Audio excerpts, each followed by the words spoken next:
why can't you speak English? Not, why is your English bad? No, why can't you speak it when you understand it so well? Today, in this video, we are going to talk about the exact problem, not a general answer, the exact reason your words get stuck. And then, we are going to explain, in detail, exactly how to fix it. Listen carefully till the end, because after this video, you will know exactly what the problem is. And once you know the problem, you can speak English easily. Let's begin. Welcome back to English Practice House. My name is John. This is day 2 of our 30-day English Fluency Challenge. If this is your first time here, don't worry. You can still follow along. Every day builds on simple, real skills. But if you were here yesterday for day 1, welcome back. That already tells me something important about you. You are someone who shows up. And that, more than any grammar rule, is what's going to make this challenge work for you. Today's topic is one of the most important topics in this entire challenge. So I want you to really give me your full attention for the next hour. Today we are answering, why can't you speak English, even though you understand it so well? And by the end of this video, you will have a clear, simple plan to fix it. Get comfortable. Let's go. Let's start with the exact problem, because most people never get a clear answer to this. They just get told, practice more, and that's not good enough. You deserve to know exactly what is happening. Here is the exact problem. Understanding and speaking are 2 completely different skills, and you have only trained one of them. Let me explain this clearly. When you watch an English movie, listen to a song, or read a message, your brain is receiving information. It's called input. Your brain doesn't have to create anything. It just has to recognize what it already knows. This is why understanding feels comfortable, even easy, after enough practice. But speaking is the opposite. It's called output. Your brain has to create a sentence from nothing. Choose the right words, put them in the right order, and send them to your mouth, all in real time, with no pause button, often while someone is standing right in front of you waiting. So here is the exact problem, in one sentence. You have spent years training input, listening, and reading, and almost no time training output, speaking. That gap between the 2 is exactly why you freeze. I want you to really sit with this, because it changes how you see yourself. You are not bad at English. Your English has a specific, fixable gap that is completely different from being bad at something.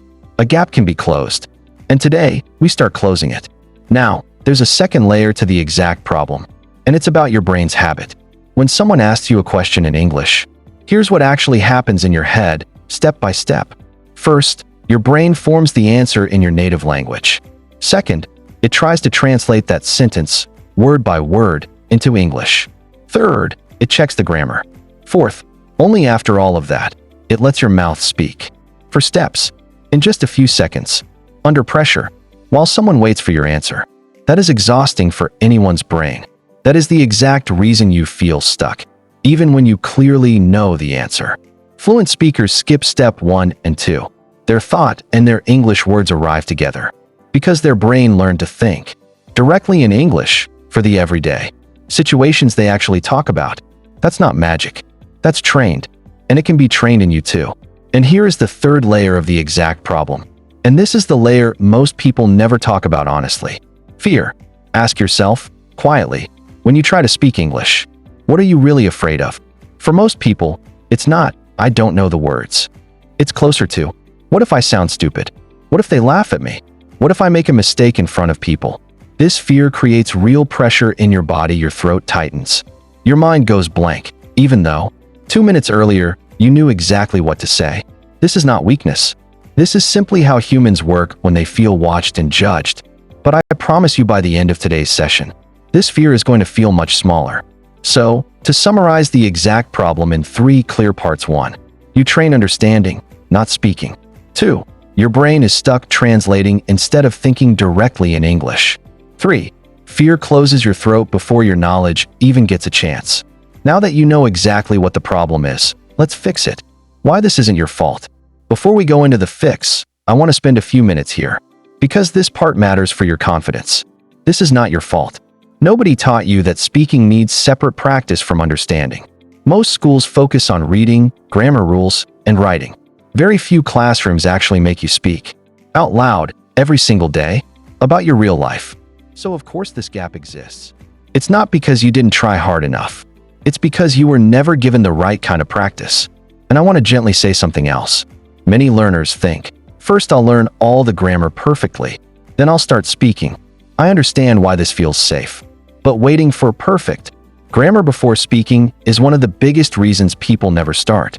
Grammar is never fully perfect. Even native speakers make small mistakes every day.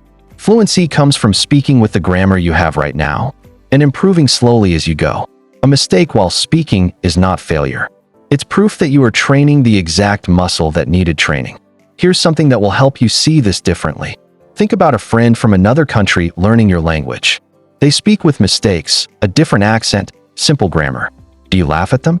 Or do you feel respect, maybe even admiration, because they are trying? Be honest, you feel respect. That same respect is waiting for you the moment you start speaking English out loud. Mistakes and all.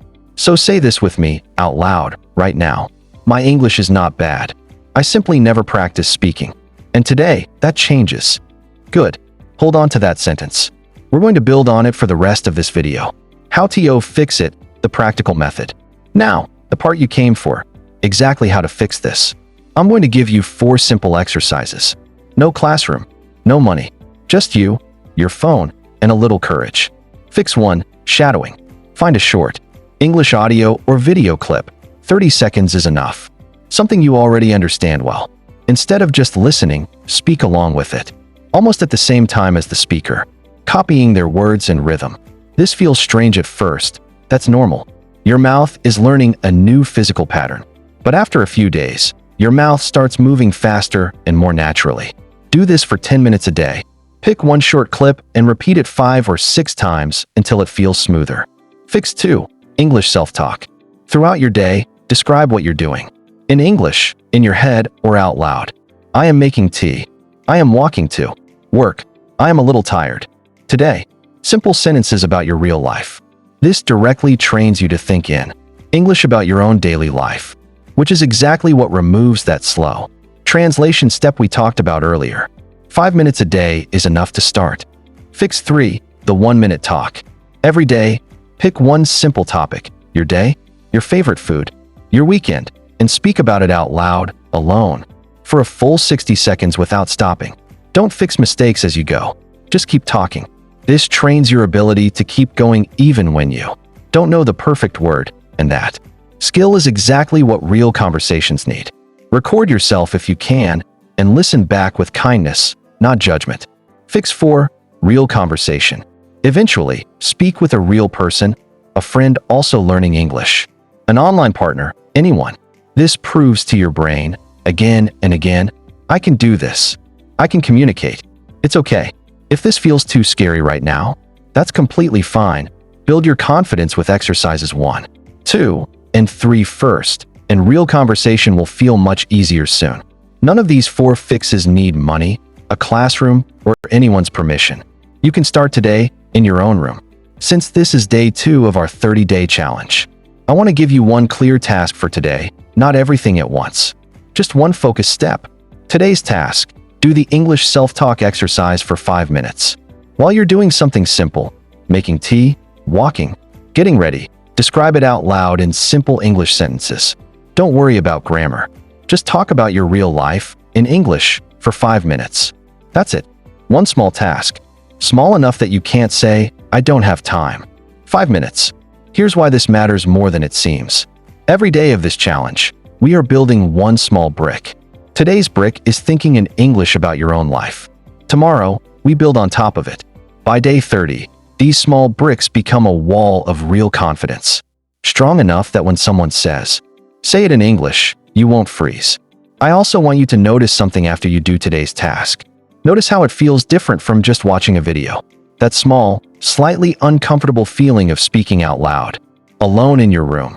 That is exactly the feeling of your speaking muscle being trained. Welcome it. Don't run from it. Let's bring today together. The exact problem was never that your English is bad. The exact problem was that you trained understanding for years and speaking for almost no time at all. And your brain got stuck translating instead of thinking directly in English, with fear closing the door before your knowledge even got a chance. And now you know exactly how to fix it. Small, daily practice, shadowing, self-talk, the 1-minute talk, and eventually, real conversation. starting with just 5 minutes today. I genuinely believe, if you do today's small task, you are going to feel a small but real shift. And if you keep showing up for these 30 days, one day soon, someone is going to hear you speak and say, wow, your English has really improved. That day is closer than you think. And it starts with today's 5 minutes. This was day 2 of the 30-day English Fluency Challenge. I'm John, this is English Practice House, and I'll see you tomorrow for day 3. Keep practicing. You are closer than you feel.